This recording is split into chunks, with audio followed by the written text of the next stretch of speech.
Housing units, we had about 104,821 as of March of last year. Average household income was about 81,000, and Chandler now encompasses about 72 square miles. Again, what does Chandler look like? 73.3% is white, Caucasian. 21.9% is Hispanic or Latino. 8.2% is Asian or Pacific Island. 4.8% is African American. And American Indian or Alaskan Native is about 1.5%. About 40% of Chandler's adult residents possess a bachelor's or advanced degree or higher, and nearly 75% have attended some type of college or are working for some type of certification. This is huge when we talk about a growing community being a progressive community, as well as attracting new companies and keeping companies here. Chandler really does use education as an economic development piece. We have 5 public school districts, and we have award-winning public, private, and charter schools here. And I think it goes back to our advanced degrees, because we expect more. We value that higher education as well. And it's not just higher education. We want people to have that continuous learning. So even if they don't have a college degree, how can we get them additional certifications and be able to learn in our community? And then Arizona is highest rated with the standardized test scores, as well as above the state and national averages. And that's, again, accredited to our educational partners. So part of our survey said, what does diversity and inclusion mean to your businesses? And we sent this out to over 1,400 businesses here in Chandler, representing about 172,000 employees. And we had about 289 responses, which anybody who knows that does a survey, that's pretty high statistics. So how important is diversity and inclusion in your business? And I don't know if you can see this. This is very important, somewhat important, neutral, and not important. This spoke volumes to me when we took a look at this. What are the key diversity issues you feel are present in Chandler and your workplace? So diversity can mean, if I went around the room and asked each of you, diversity would mean many different things to your group. So they specified age, race, gender, physical barriers, and ethnicity. So I thought that this was interesting. The ethnicity and race and age are your top 3. Does your company currently have programs or services to address diversity and inclusion? The blue is yes, the orange is no, and kind of this purpley color means that they'd like more information. So this was another opportunity for us as a community to come together, because our businesses are hungry for that. So this is whether they have programs, and these are services that are available. And I thought this was kind of interesting. On the yes, on the programs, and the services were just about equal too. So some of the goals after that first survey that we sent out that were actually kind of brought up, that we have charged the committee, that we kind of took a look for our community, to have a workforce broadly reflective of the Chandler community. And this is going to be a continuing, ongoing process, because as Chandler continues to grow, how do we make sure that we have that reflective workforce? Attract and retain a talented workforce skilled at working in an inclusive and respectful manner with one another and with the community. And we are seeing this, and I'm going to use PayPal again as one of my examples.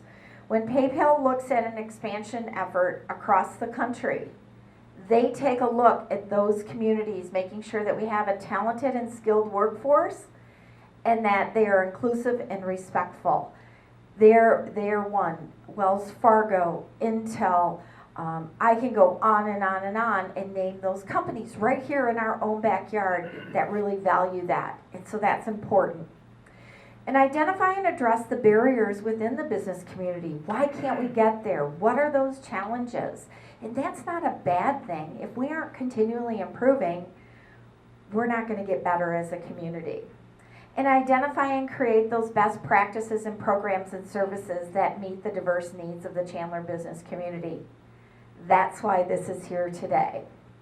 So now I'm going to turn it over to you. Please put your hands together and welcome Tyler Conaway from PayPal.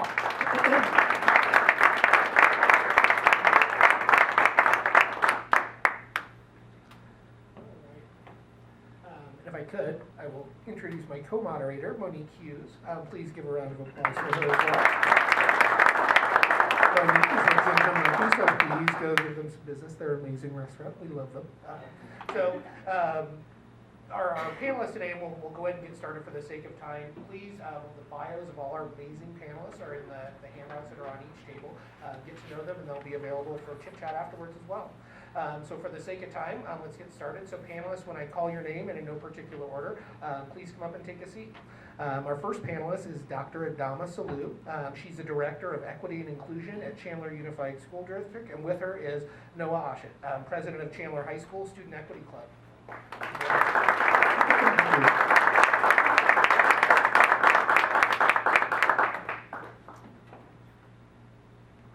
All right, our next panelist is Melissa Kowalski, who is the Chief Program Officer for ICANN.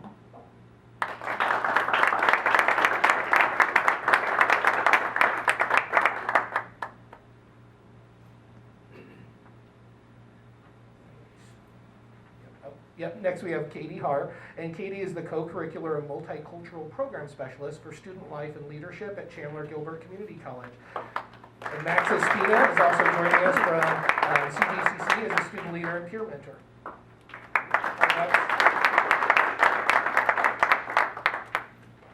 Rounding out our panel is Ron Jackson.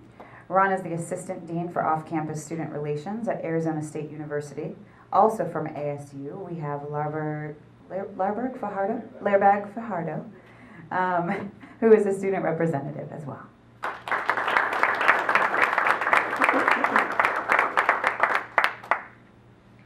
All right, well, let's get right to it. Panelists, so I'll call on Dr. Sallu first.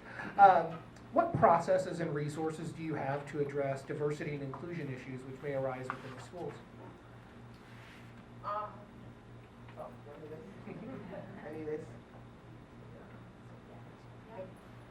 Well, it's USD actually from our governing board. Equity is central in our governing board metrics. Equity in perception for our students, equity in achievement, and equity in access. In the fall, for example, all our kids in CUSD, 4th grade through 12th grade, did the perception survey. Again, kids need to feel safe on campus. How are you doing on campus? The climate on the campus, sense of belonging on the campus. We examine that. In achievement, in CUSD, all our pay raises are tied to student growth. Are they learning at high levels? All our kids, are they learning at high levels? Then access. Who have access to what? So for example, in CUSD, the whole idea of gifted testing, we took a look at gifted testing in our district. And now in CUSD, all kids in 2nd grade are tested for gifted.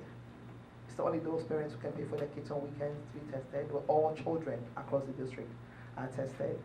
Then we have to examine the COGAT testing. Do we do COGAT? Do we do Nalagari, which is more language-based? So it doesn't matter if our kids are ALL speakers, or language learners, they have access to gifted testing and gifted classes and gifted education in our district. So those are the things we're doing. And also we look at data all the time in USD to ensure that our kids are learning. All of them are learning at high levels. Equity really is about raising the bar for kids, holding the kids accountable for learning, demanding excellence, and breaking those barriers for excellence for all our children, not some kids, but all of them, every day, every child, every school. So that's one of the things we are doing really in CUSD to ensure that we are meeting the learning needs of our diverse learners. Did anyone else on the panel want to join in on this? Thank you all for the invite to be here. It's an honor to be representing ASU. It's interesting, and I brought some of what we go by every day within ASU on the back table, and it's called the New American University. Why is that? Our president, Dr. Crow, just has a whole different vision of how we need to be educating the state of Arizona, as well as how we need to be educating in the world. So our institution is not based like any other institution that you're familiar with. Those of you that may be grads or alumni from ASU may already know this. We're really just trying to turn upside down the way that we educate and the way that we see education to be. So you think of what are some of the most prominent universities that would come to mind? Keep it in your head. You have that, and know that we're basically trying to go the opposite direction of how that works. Let me just quickly read a charter that directs us on a day-to-day basis that kind of talks about what we do as far as diversity and inclusion within our campus, how we educate, how we admit, and so on. So our charter says ASU is a comprehensive public research university measured not by whom it excludes, but by whom it includes, and how they succeed. So we're actually expanding the way that we're including more students that may not have actually had the opportunity to come to a four-year college. So we're creaming the crop, believe me, with scholars from all across the world, but we're also bringing in other students that may have been that B average student, or maybe a great student, but just didn't do as well in high school.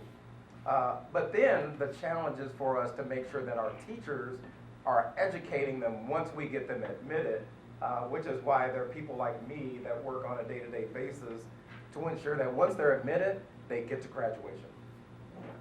I'll just stop there. At ICANN, we are located in downtown Chandler, and our statistics of those that we serve are much different than what Terry shared as what looks like the rest of the city. And actually, as she's reading it, I had a thought that I really haven't had at ICANN, because we're very fortunate, because those individuals that we serve are surrounded by like individuals. So for example, at ICANN, we serve families, 80% of our families have a median income of $20,000 or less per year. Could you imagine living on your own for $20,000, let alone that's for a family of four? About 87% of our population that we serve is Hispanic. And so we are very fortunate in the sense that the schools that we're serving and we're picking up, that we're able to provide programs that are very inclusive to the needs of our community. So when we have our after-school programs or our parenting classes, we're able to meet our families' needs where they're at. So we choose programs that we're delivering that really focus on what are the needs of the community. So for example, in our last community needs assessment, we saw that our youth were at much higher risk, had a higher risk of juvenile delinquency, substance abuse, as well as gang involvement. And so really choosing programs that we are able to serve that direct population and wrap around services for the families, because if we're only reaching the students, we're only reaching so far. So I had when Terry was describing the statistics that I know that all of us are very familiar with, it really gave me a sense of that we're very fortunate at ICANN, because we can really have inclusion in all of our programs, because so many of our youth are in similar situations, and that's a benefit where it may not be similar at some of our other locations. So Katie Haar, Chandler Gilbert Community College. I actually work out of our Student Life and Leadership office, and we believe, Dr. Sallu touched on this a little bit, in student development theory and student retention theory, which pretty much says that for a student to persist in college, they need to be able to find a community of people that can help support them. So out of Student Life and Leadership, we really believe in this authentic place for them to either find people that have interests like them, look like them, have their religion like them, or in a safe place for them to also go meet people that they may not encounter on a day-to-day basis. So out of Student Life, our diversity and equity include, different student clubs and organizations. My position, I believe, is the only one out of all 10 Maricopa community colleges that do multicultural and co-curricular programming. And what that means is I actually directly work with the faculty in the classrooms to find out what they're teaching in their curriculum and then try to bring those experiences onto campus, whether that be authors of the books that they're reading, whether that be panelists of nonprofit organizations that work with food insecurities. So it's really tying that inside the classroom learning to outside experiential learning opportunities. I don't know, Max, I don't know if you're house students, you want to? Yep, absolutely. The programs that Katie really brings to campus, she involves like all the clubs and all the students on campus to come. And when you do come, you meet these incredible people, and then you expand your knowledge on different cultures, because that's what happens a lot of the time. That's how we, the students just get exposed to more things.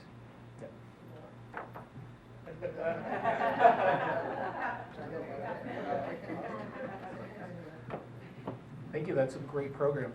So obviously in any system, our best efforts to promote diversity and inclusion are going to encounter some challenges.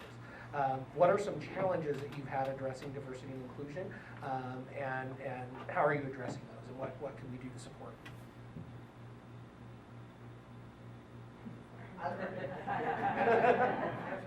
Well, we're a public school, all are welcome. Some of the issues we face for challenges in our schools are really societal issues. Societal issues that we have no control over as teachers in schools. Issues of poverty, lack of health care, families who are homeless, children who are hungry.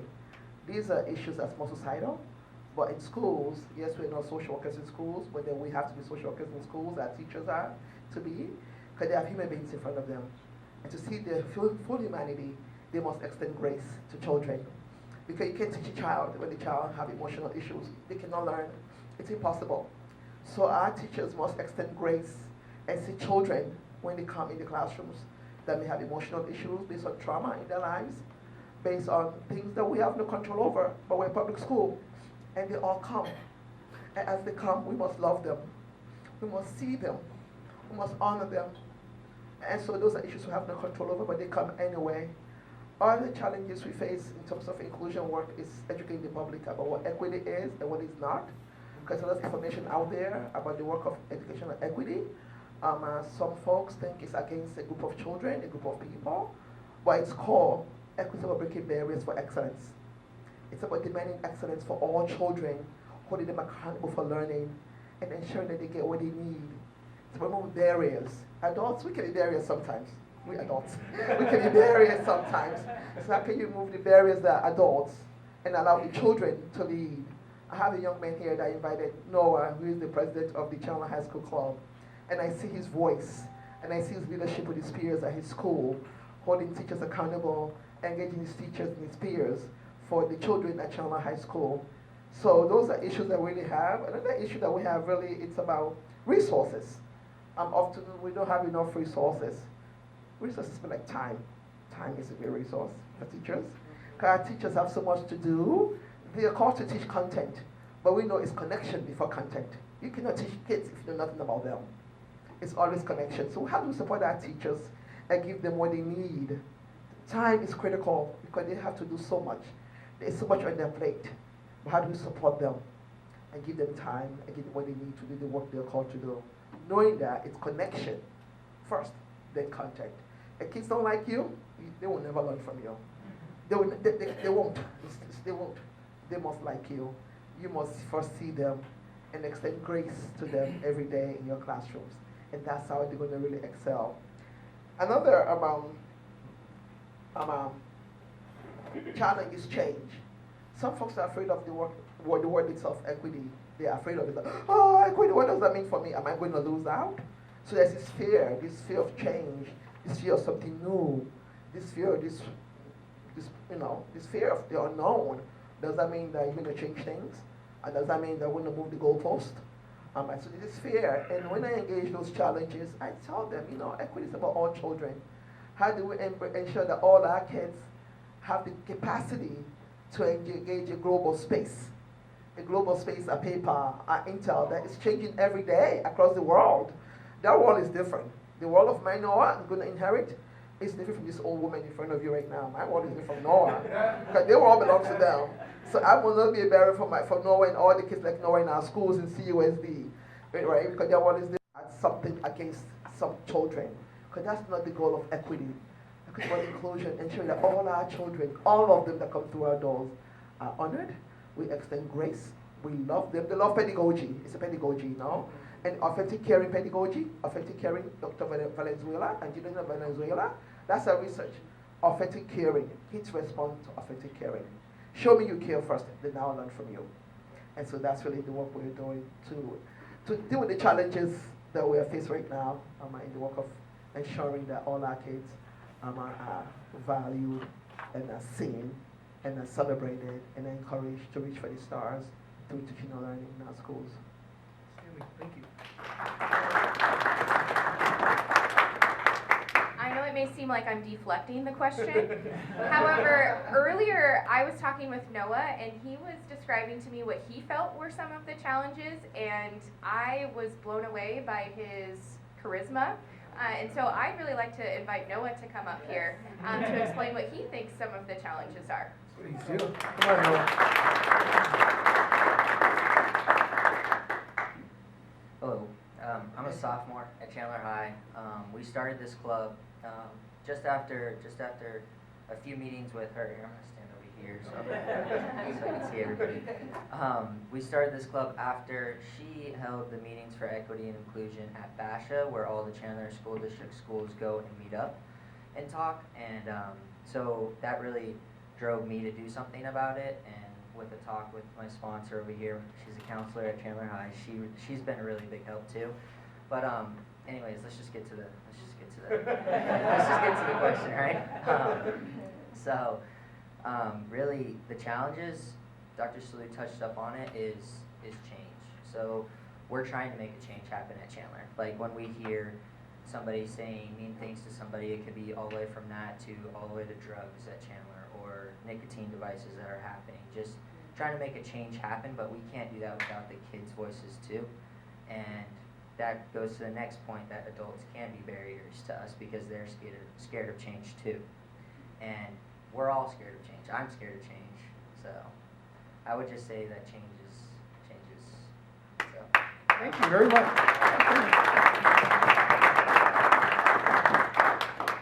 I just wanted to add a little bit to that. It's almost ditto.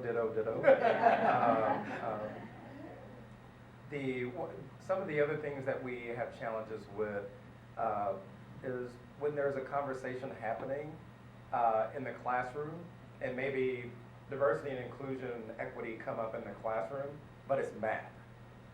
Or it's something or it's engineering.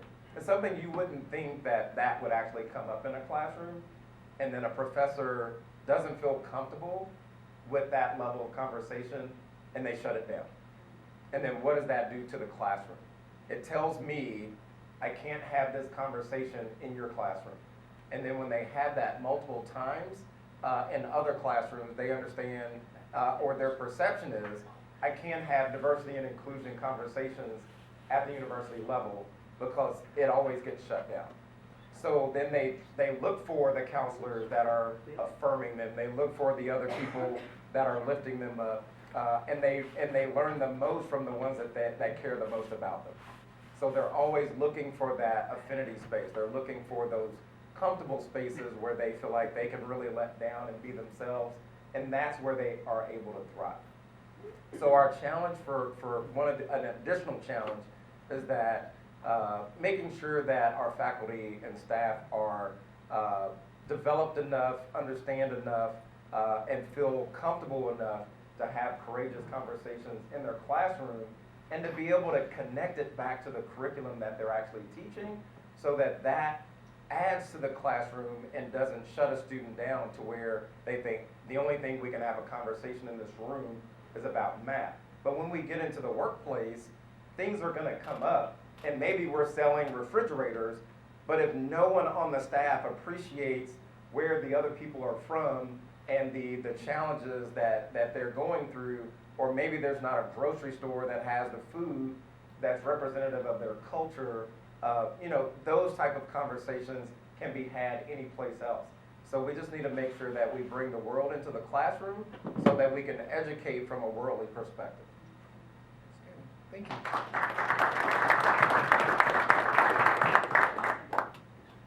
Anyone else? All right. And over to Monique. And Learback, I don't know, you were sharing lots of things with me, so I just. Yeah. We're gonna get you. All right, so actually being an alum to ASU, I just thank you, because honestly, this panel and what you guys are doing is going to change the world. So just my own thought, and I wish when I did go to ASU that I knew about, this next question is about the programs. I wish I knew that some of this was going on, because I do feel like it would have affected how I am as an individual now in my career. So with that, what programs do you have in place to promote cultural sensitivity amongst your students currently?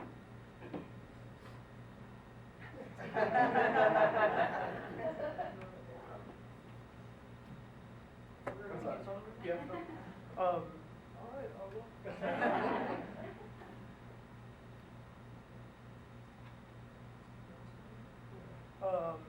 Hello everyone, I'm Lerbeck, I'm from ASU. So just from the questions, what kind of programs do we offer to encourage diversity? Yeah, so there's plenty of programs, ASU offers lots and lots of resources to the point where, for me, looking at the statistics of the surveys that were presented, I was baffled. I mean, ASU just makes me feel like I'm very included, makes me feel like I'm in a well-cultured place, that those numbers were way too high. I've never experienced anything like that being at ASU.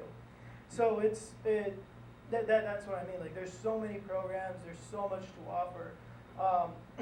And hearing from a high school student that change is a thing that's like kind of interfering with diversity and inclusion.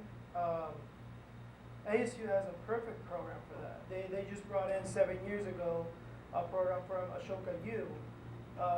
It's called Ashoka U. Basically, this initiative is called Changemaker. Basically, it teaches you how to be a change maker, how to create change, how not to be afraid of change, how to just create resources for students and educate other students what change looks like. So I'm a student leader for 2 years for Changemaker Central. I've been the lead with them. I started just 3 years ago as a change agent. I loved it. I was passionate about it. Create a lot of different events on campus, just educating students on issues around the world. We run food drives, clothing drives for communities around the Mesa Valley, Gilbert Valley. We do volunteering service. All of this that makes us feel included or makes us help the community that gives to us. So that's just one simple program. Well, I shouldn't say simple, it's pretty big, but it's just one of the programs that ASU offers. We don't want to be afraid of change, because if that is an interference, then let's fight that interference, right? We can't have any barriers. So ASU's Changemaker Central program is amazing. I love it. I might be biased because I've been working there for 3 years, but it's amazing, and you're open to anything. We started this event, which is video games for charity. Like, an adult will be like, no, video games are bad for you. But if you bring the community of video gamers that is just rapidly expanding, and you ask them for a piece of clothing or some canned goods, you can donate all those to a homeless shelter. It's giving back to the community. And that's what I really love. ASU is very inclusive. They let us do whatever we want within Changemaker. That's reasonable. And it's just amazing. That's just one of the many programs that ASU has to offer. Love it. I'd like to invite Noah also to come, because Noah is a catalyst for change. My young man in front of me, Noah, you can come up and share some of the things you guys are doing at Chandler High School, clubs you have there. Because he's the catalyst really for change, and I see him doing great things in the future. All right. I actually really did not know that I would be talking in front of I thought maybe it was just going to be, a couple people here and there. So one thing that we've done at Chandler is like we started a club. It's equity and inclusion.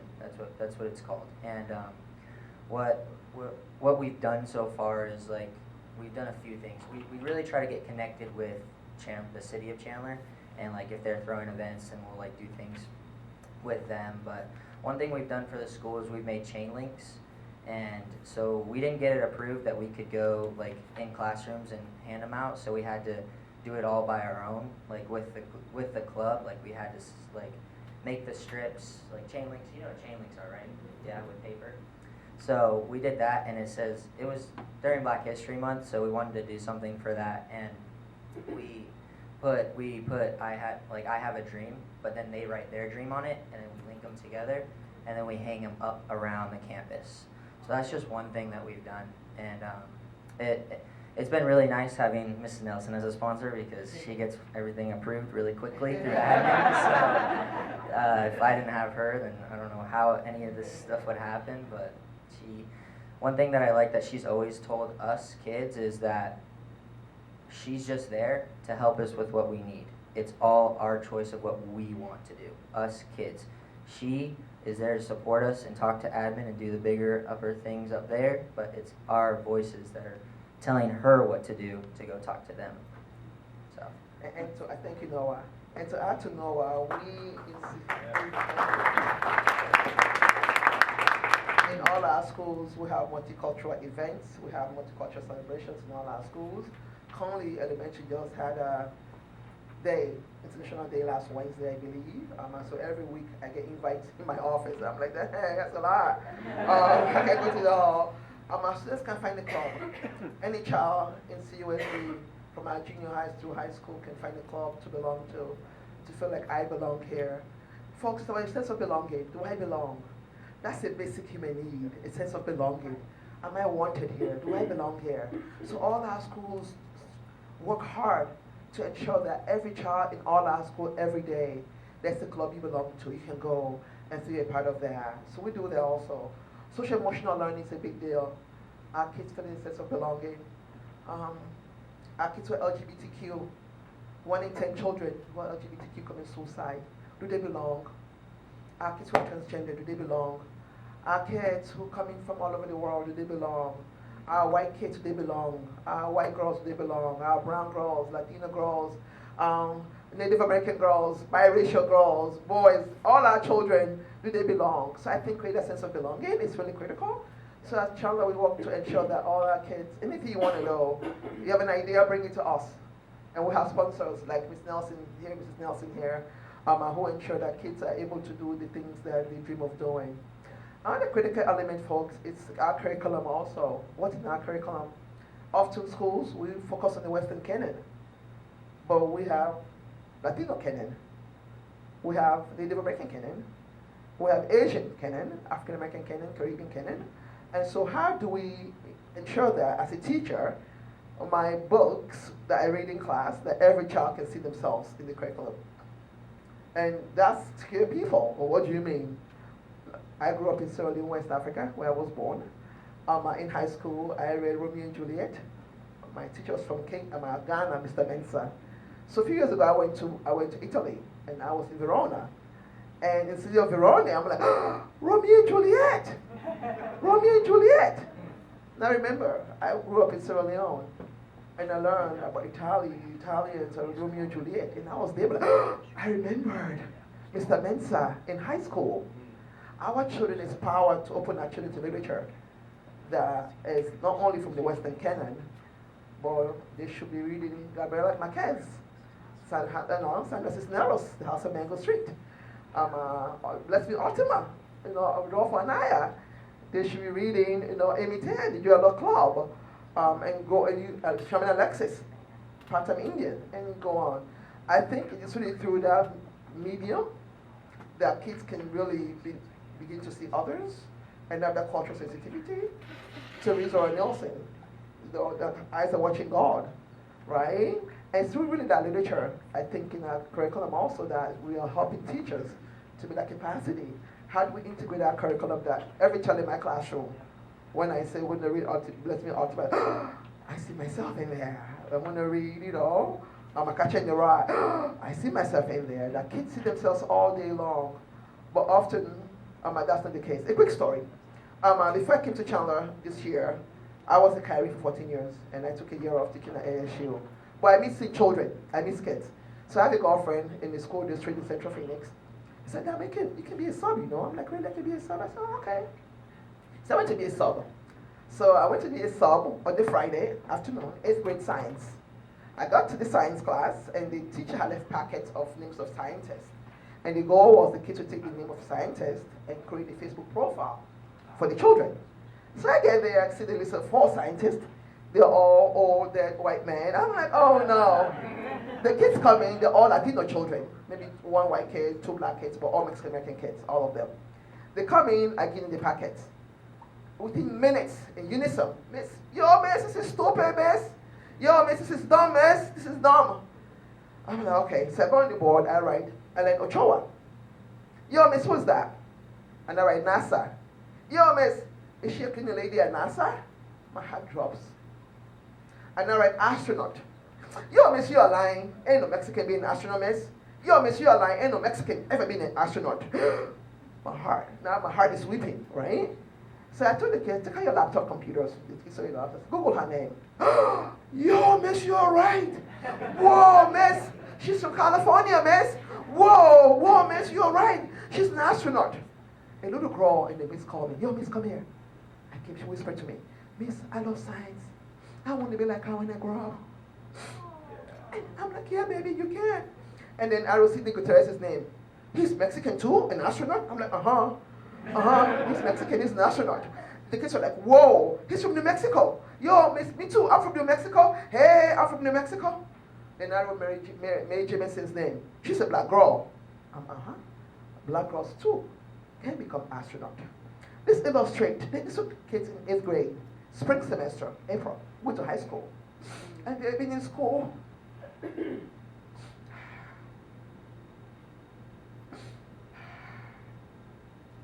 Okay, and they've never seen or heard of anybody who looked like them. Could be anything.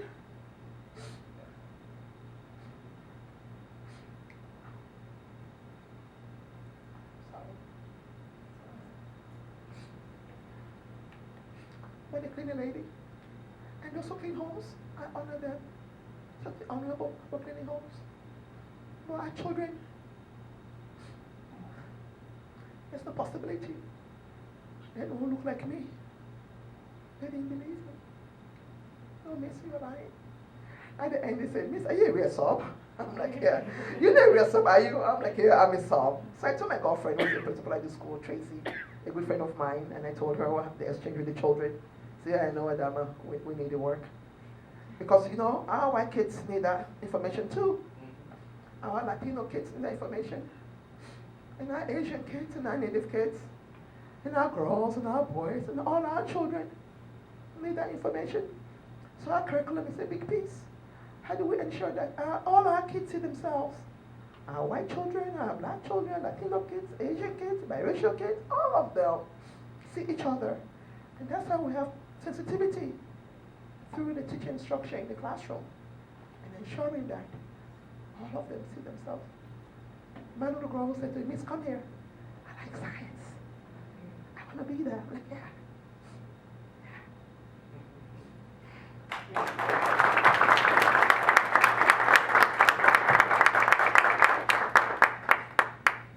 I don't even dare to go behind that. But Learbag really opened it up for us as, wanting to make sure, and you're totally right about our students want to see themselves, and that gives them hope when they know that there are other people that are doing the things that they want to do. I had a group of black graduate students that were clamoring for mentors. So I'm making a plug today. Clamoring for mentors. Like, are there people that look like me that are in the community that would sign up to be in our mentor network? And you can. If you go to our website for our career and professional development services, to where they would have someone that they could look, you put in a profile, kind of like a very brief LinkedIn profile, and then the connection is made, and then the student has to connect with you as a professional. So it's not like you have to do a bunch. The student that is clamoring, I had to shamelessly make sure that we put that in this space, that is something where you all can, I mean, I think that's one of the other questions, is how can the chamber be of support? This is one of the ways, you know, having that mentor network built up for all of our ASU students. There's 107,000 of them, so there's going to be someone for you, I promise. And basically, I tell our students, I'm like, even if you're not equipped to travel the world, we have 12,000 students from all over the world. Travel in place. Talk to someone else at one of the other tables, one of the other spaces that we have, and see where they're from. I guarantee you, you're going to meet someone from a different country, because every time I walk from my office to the Memorial Union, which is probably only about 400 feet, I hear at least 3 or 4 languages as I'm walking by. And I know all of them know English because they're taught in English, but when they get with their friends and hang out, you know, I hear multiple languages every time I walk across campus. It's amazing. There are a million programs that we do, international night, world festivals, anything that we can do to affirm students. And ours is a student-led model, staff supported. So, you know, the students, kind of like what you were saying, the students tell us what they would like to do.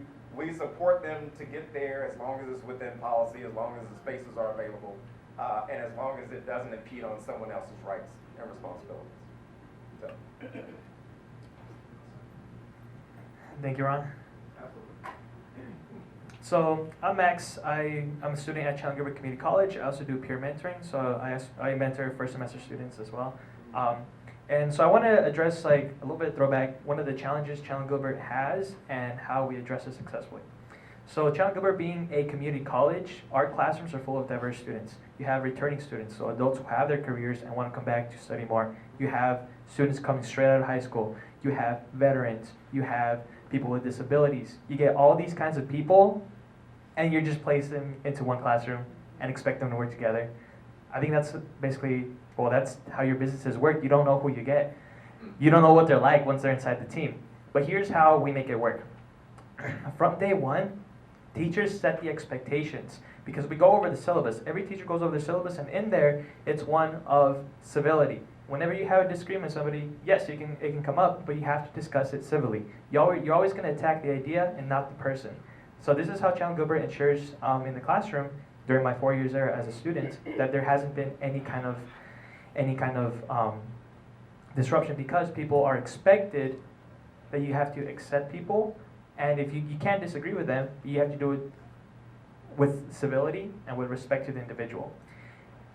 Now, apart from that, outside of the classroom, the school supports that with the programs of the clubs and with what Katie Haar does, because in the clubs, everybody is represented, just like Dr. Sallu said. Everybody is, you see your representation. You have Native American Club, you have LSO and MECHA displaying the Hispanic side, you have Asian Pacific Islanders, you have all these things, and they share their cultures because an accepting atmosphere is already created in the classroom by the teachers. This extends to the campus, and it's even reinforced by student learning. It's reinforced by the administration, because at the end of the day, you need to create from day one that atmosphere of acceptance and those expectations that everybody's going to be civil to each other. And that's how we address it, and I think that's a key part for diversity and inclusivity, that you have to set the expectations that everybody will be accepted as long as everybody is respected.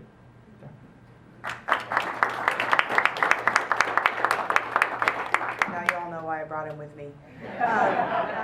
So also I wanted to talk, one more thing that Chandler Gilbert does that's so amazing is we have a diversity and inclusion and equity committee, and that committee is called One World. So that's our faculty, it's staff. I'm actually the coordinator of the committee, and that committee works, I feel like, endlessly on different types of events on campus. We've actually done many years of what we call the Tunnel of Oppression. I don't know how many of you have heard of that, but we do the Tunnel of Oppression through our One World committee. We do something called the Human Library through our committee. And these are just really large-scale experiential learning opportunities that are affecting, I think our first tunnel had like 700 students go through it.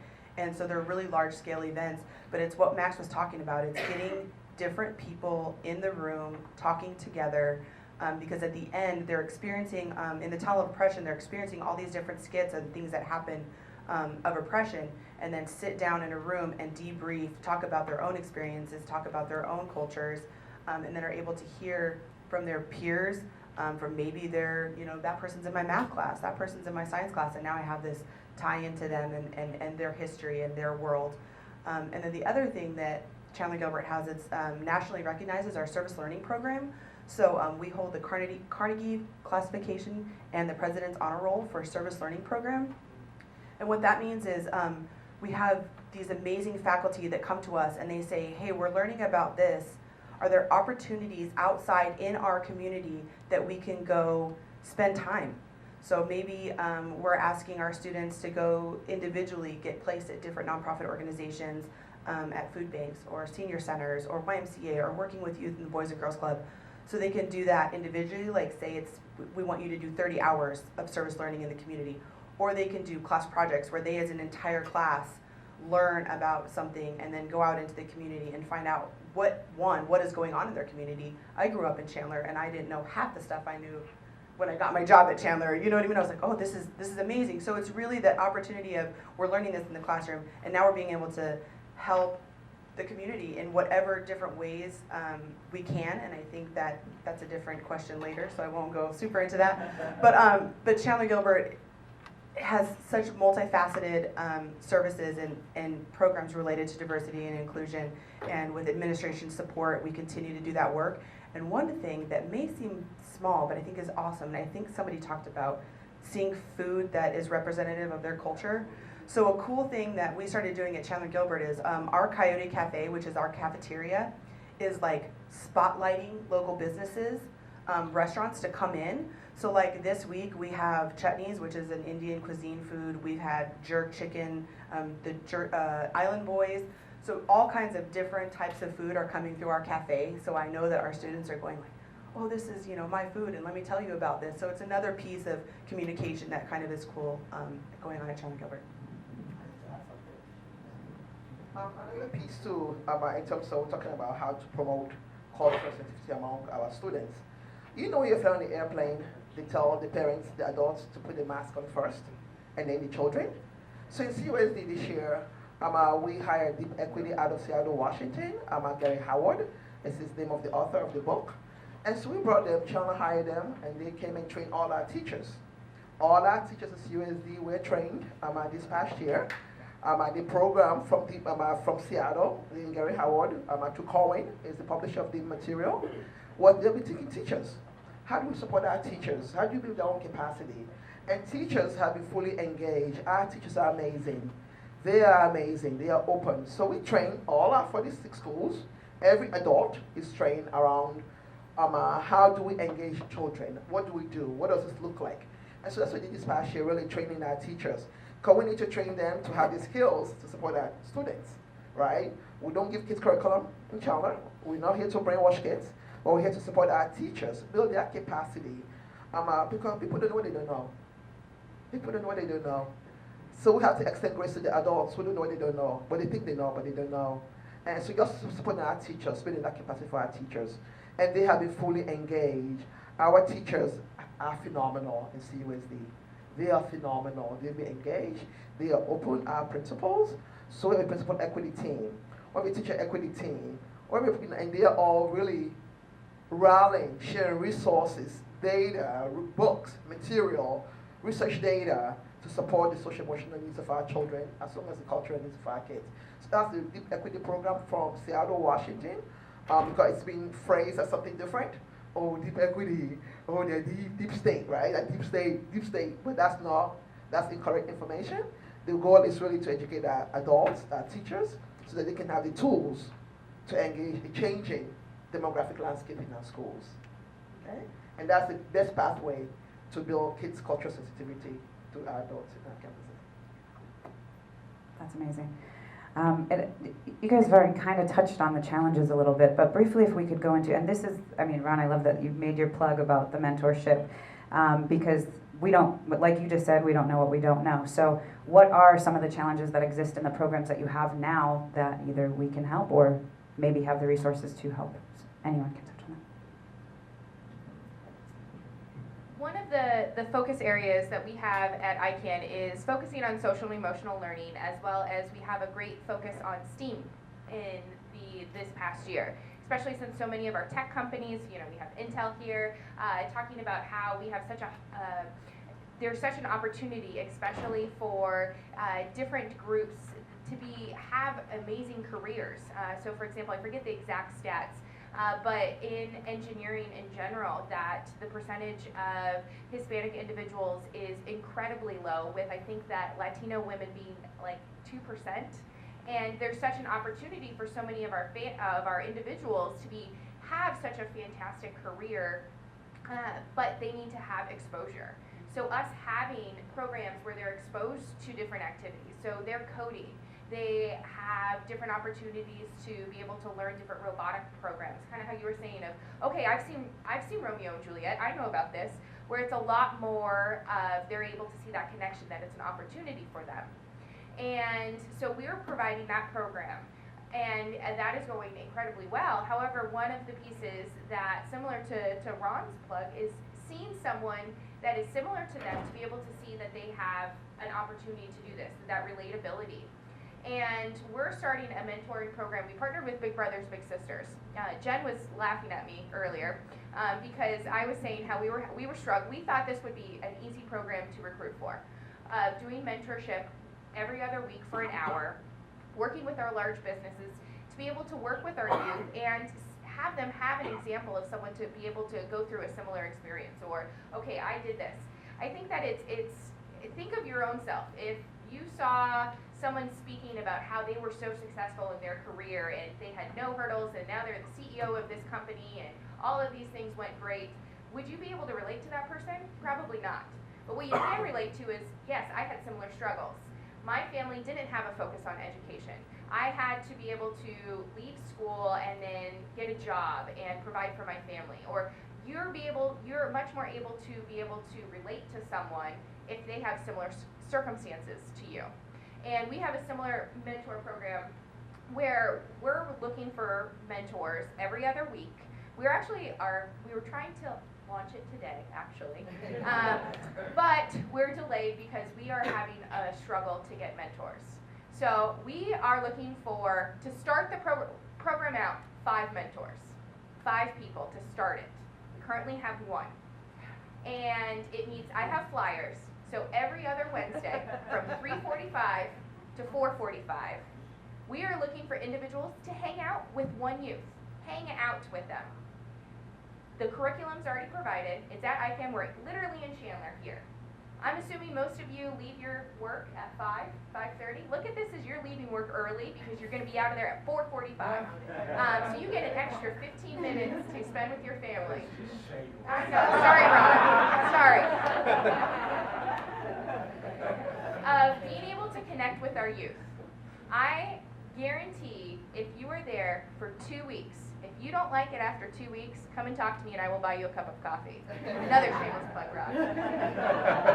But I guarantee if you give it a 2-week trial period, you will be so excited and have so many stories for your family. And it won't be taken away from your family time because it'll be from 3:45 to 4:45 every other Wednesday. So I have flyers that I'll hand out to you, but if you're not interested, talk to one of your coworkers. See if someone is looking to get more involved. A really easy way to do that and really be able to connect with our youth to be an example for them.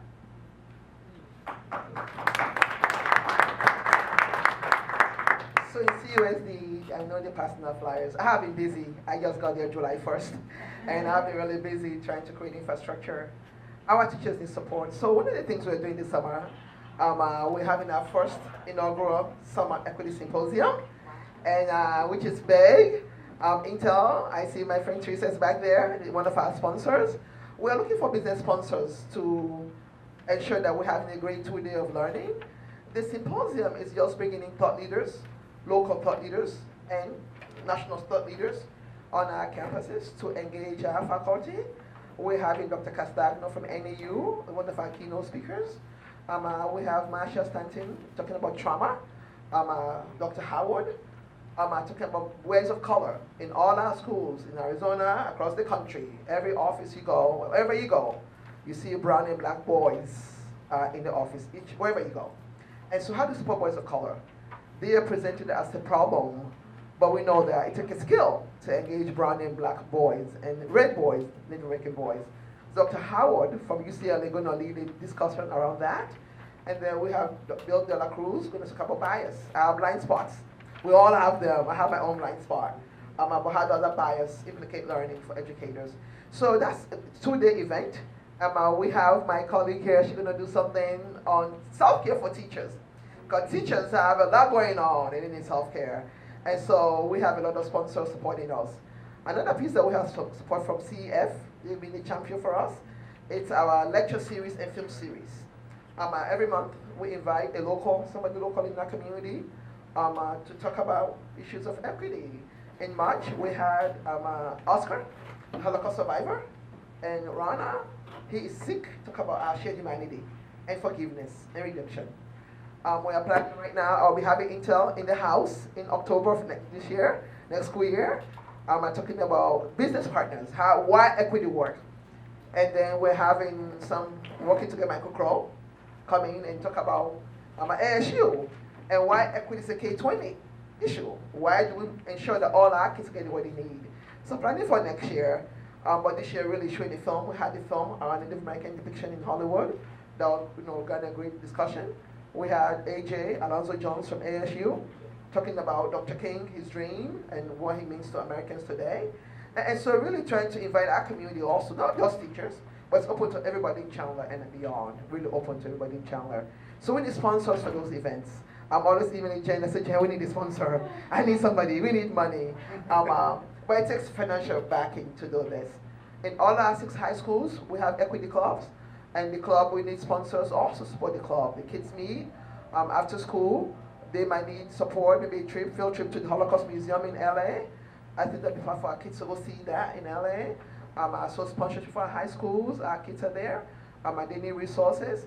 I was at ASU on Friday at the youth conference. And they have great things going on also at ASU for our kids. So for CUSD and through the equity lens, really, we need sponsors and expert knowledge. You have expert knowledge. We need the knowledge in our schools, right? We need the knowledge in our schools. So we need time, we need expert knowledge, and we need money. So all of the above. So if you can support us as we roll out equity and inclusion, what does that mean for our children, all our kids in our schools, in our 6 high schools, where the kids have a clear vision for the world, what they want the world to be. They are very clear. They are very clear. So that's what we need as USD. I want to echo that, obviously. The support in the college, like I feel like find myself as the connector. So we have a coding club, we have an engineering club, we have an esports club, we have our, American Indian clubs, we have our Latinx clubs. So I really feel like what our community partners can do is let us know how you want to be involved. How you want to be involved in Chandler Gilbert. We would love for you to attend our events on campus, come to campus, feel what Chandler Gilbert feels like on campus so that you can then talk to your maybe employees. Maybe they need to take a class in something to just refresh their skills. But really we are a community college and we really want the community there. We want you all present. We want to support you with our students that are learning all these great skills and hopefully get them into your organizations. So I really think that just that connection to Chandler Gilbert, that connection to you all, and then us being able to connect you to our students in the specific fields that they're looking for is how you can help support us. I'm going to say almost the same thing as Katie. You all are always welcome to be on ASU's campus. It is a public university. It is open to all of you. There are so many events. I know we're probably getting later in time, so I won't even go into what all we have, but you've heard some of the connections that we are already connected with some of the panelists up here. Just know that you're invited. And we will have to do a better job of making sure that we push our invites out to the community We know we're not good at that. It's one of the issues of being so big that we push things out and we think, okay, our 107, 110,000 is enough. And we're wrong about it. We're trying to make sure that we get those things out to the community, that to make sure that the community knows they're invited to be with us. For anything that is on our website, you're welcome to come. Something I can do to help facilitate that, please connect with me and let me know how I can help. Can I invite Noah to come up here? What do you need at Channel High? What you know? Can you come and speak to us a bit? Come to the adults, you know, because they'll have to make it to your meeting. You guys are brainstorming ideas of things you might need, the Equity Club or other clubs on your campus also. That's a hard one. I never really thought about that one. I honestly just think that we need more support on more support on change, because it is hard to get into adults' minds and change that asset and see what the change can actually be after the change happens, because they just see it as, oh, well, you're changing what I made. And we need more support on talking to adults, because like this is all new to me. Like, I've never done this before, and it's hard, and it's hard for kids to step up and do the same thing and talk to adults about it, because the adults, they run the school basically, and we're not trying to run the school. We just want our opinions heard and our voices heard, and we want to include as many kids as we can at Chandler. And I just think we need more support on making the change happen and getting their mindsets turned on that the change will help us. So, Thank you. I want to lean back to Lindback as well. What are some of the things that you would like the community to support with, or areas to be involved? Okay, so I think the biggest involvement that I could possibly ask for is just opening opportunities for volunteering services. Being with Changemaker Central, it can be tough sometimes looking out for volunteering opportunities, or even volunteering opportunities for engineers or business people, because at the end of the day, we're still students, so trying to cater volunteering opportunities for every type of student is kind of difficult.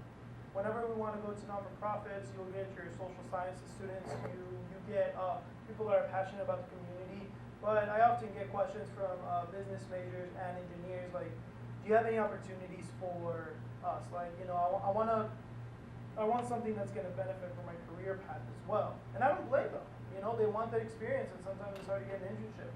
So if there's any sort of like shadowing that you guys can offer, is there any kind of, you know, just like, hey, I need this Excel sheet done, you know, any account opportunity, whatever that might look like, any sort of opportunity, talk to me. We can work something out to get it posted as an opportunity for our students.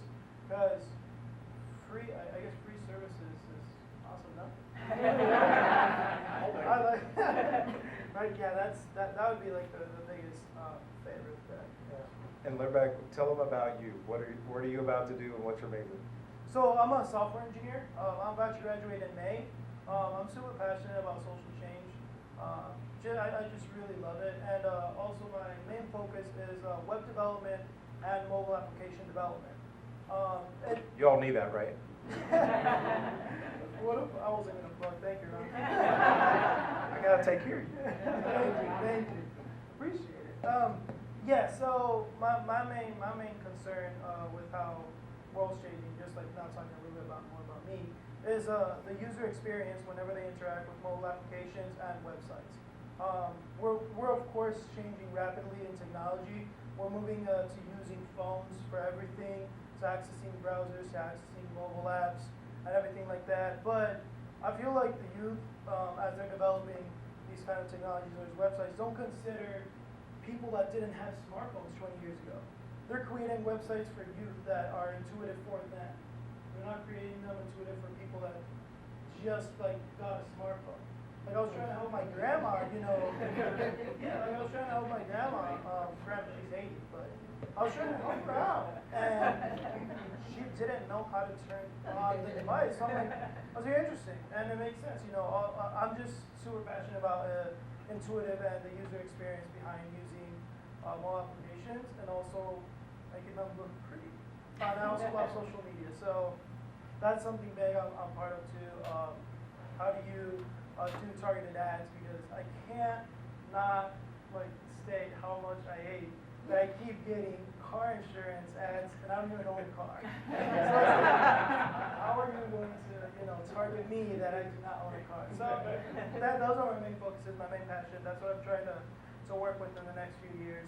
And then after that, hopefully, create something, give back to the community that's given so much.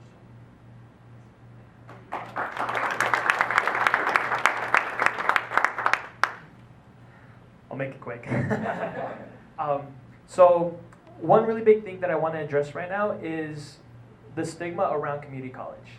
Because coming out of high school, I understand that this doesn't sound great, but like community college is where you end up.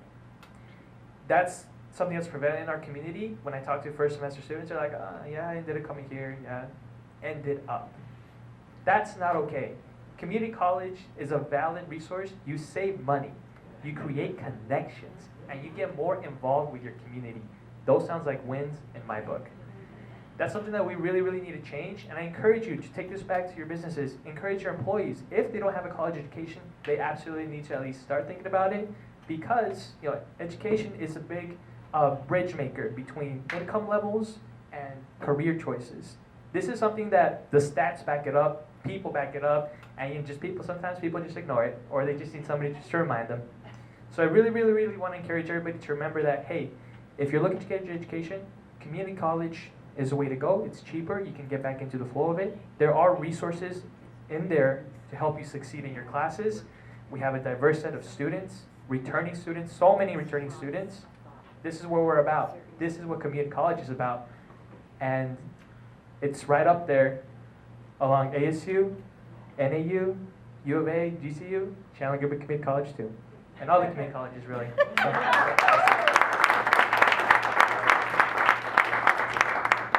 And Max, thank you for saying that. And know that our systems are now connected in a way to where when you go to community college, those credits, you already know what transfers to what university, which is amazing. So it is a seamless system. Thank you. Outstanding. All right. So I think knowing we've talked on a lot of challenges, I want to kind of wrap through with one final question area. What are we doing to get students involved in their community?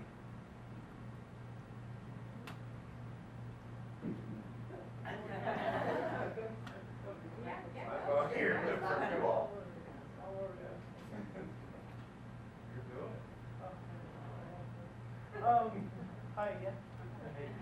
No, so what are we doing to get students involved in our community? We're doing lots of things. Again, I can't stop referring back to Changemaker Central, the student organization that I work for. We create all of the events that we create. First and foremost, are open to the community. Anyone can join. It's not just open to ASU students. And we do that because we always create events that give back to our community, whether it's through educating them for tunnel of awareness, which it was mentioned as a tunnel of oppression. That's open to community. That's how we educate, our youth and also all of our students and everyone in the valley that's open to wanting to learn more about it. Volunteering service. Every other Saturday, we go out to the community and we give back to them by providing them volunteering hours. I know for many students, scholarships or their clubs require service hours. So that's how we, help them get involved with that. We cater events that are specific to a niche, whether it's having the lunch, which is our business talks. We bring in people from a variety of industries. We brought in engineers that have been in the industry for 30 plus years. We brought in actual Intel people as well. We brought them in so they can talk to our students. We brought in social entrepreneurs that 10% of their proceeds go to Guatemalan people. We brought in a variety of people in. So we cater niche events for our students and also for the community for them to enjoy. And it's not just only through that. ASU also lets us create basically any club that we want. There's 1,000 clubs. Yes. Honestly. Yeah, and I just started one this semester. It's a Hispanic organization for Latin awareness because we definitely want all of our Latin communities to feel included. It's not just Mexico, you know, and that's what it felt like back when I was in high school. So being at ASU, it definitely didn't feel like that. But it's talking to some students, that's the impression they come into. And by being with student engagement, staff is just amazing. They make me feel so included that I don't think about students that go to campus and go back home. You know, how do you cater to those people that just go to class and go back home?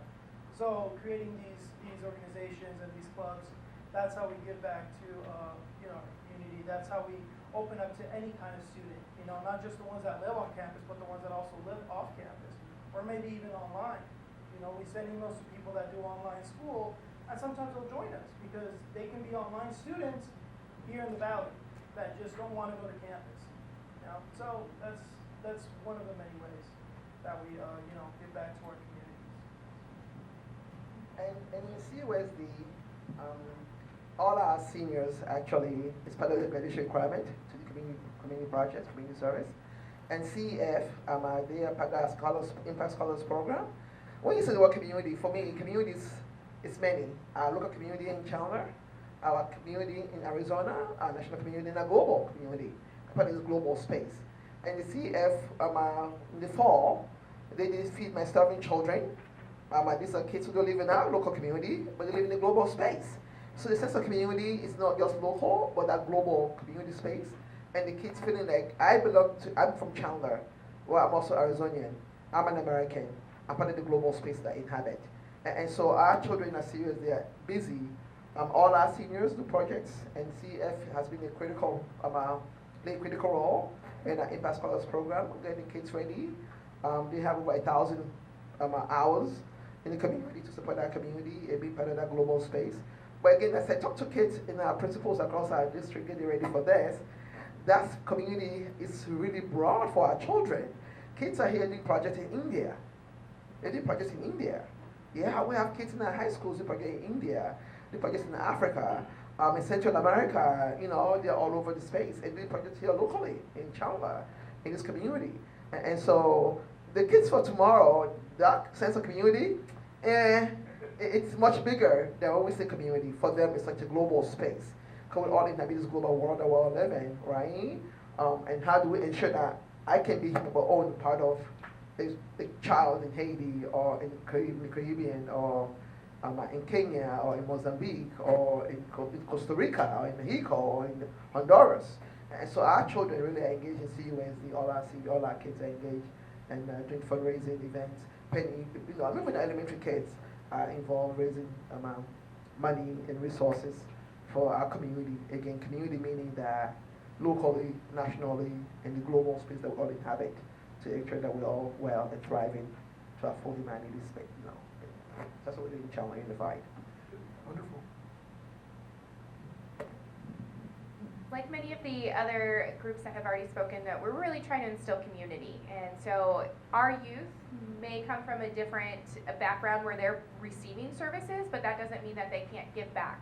All of our youth, kindergarten all the way through 12th grade, we have a focus on community service, giving back in different ways. And that can be something small as, for example, making friendship bracelets for kids at Boys and Girls Club. It can be helping be able to pack food boxes at Ascend, and really trying to instill that community service piece, because that's teaching life skills, that's teaching character, that's teaching connection, feeling connected with those in our community. And so really trying to instill that at such a young age. And so having that, as well as opportunities for our families to get involved. How can they volunteer together? Working to really provide those life skills, because it's going to be able to have more connection, as well as character building and confidence. It feels good to help individuals, and that's really in teaching that confidence as well.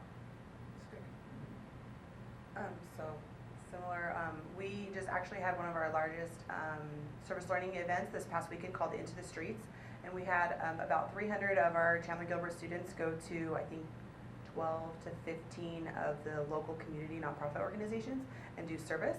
I think when I got the numbers back from the department, it was like 1,500 hours or something like that in 2 days. So just continuing to do events like that, I think, are super powerful in teaching students what is our community, what can our community provide for us, but then how can we help? Because it's changed people. Like, we'll have a student that's maybe one sort of major, they'll go to Into the Street, start working with a nonprofit organization and be like, you know, I just love that so much, I think I'm gonna change my major, or I'm gonna change my emphasis, or something like that. So that's a really powerful thing that we continue to do. And then one other thing that we've been starting doing lately is on all of the different, maybe it's a Heritage Month, maybe it's a One World event. At the end of the event, we've been talking about what do we do now? So it's kind of really closing the loop in, you know, we've talked about all of these things today in this event, but if you're passionate about this, what can you do moving forward? So on providing opportunities within the state or within our community of how those students, maybe it's they want to work with foster care, getting them connected to the foster care system, or maybe it's working with, you know, food insecurity and different food banks. So getting them that tangible piece of like, this really hit me, this event, and now I want to move forward in being a volunteer at some sort of organization. Well, thank you, panelists. And it looks like we're nearing conclusion of time. So I think at this point, let's have Terry come back up to the podium. Thank you.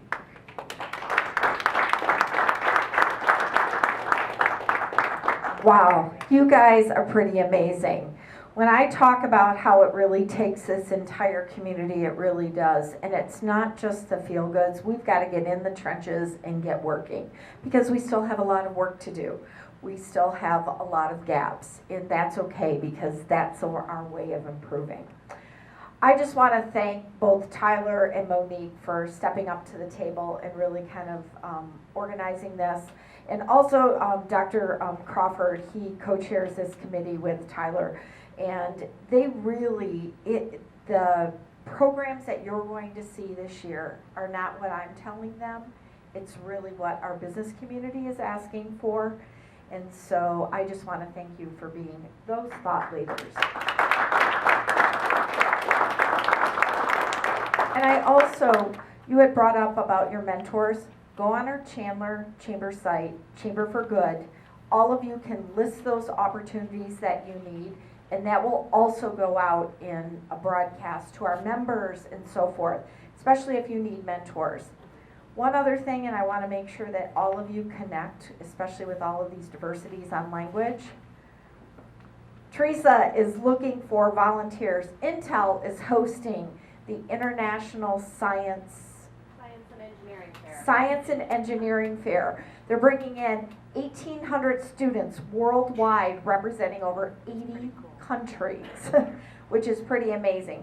So they are actually looking for volunteers that will help in all different kinds of capacities. So your youth groups, this is a great way to get bigger exposure. So I just have to do a shout out to that, because I'm very proud of them, because they're in our own backyard and we have no idea how many countries that they touch. So thank you very much for coming. Please, the panelists will be up here if you want to ask them any questions, and please feel free to network, and then we will see you. Our next program is on the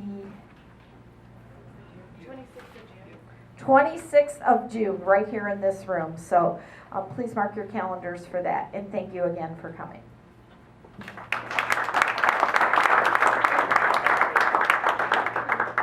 Melissa, you now have to, if you'll take me, I would love to do it. And I forgot the time in my life right now. So, yes.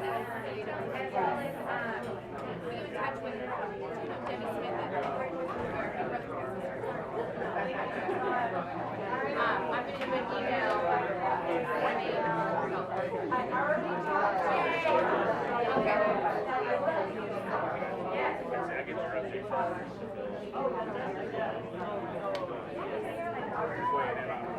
How's your effort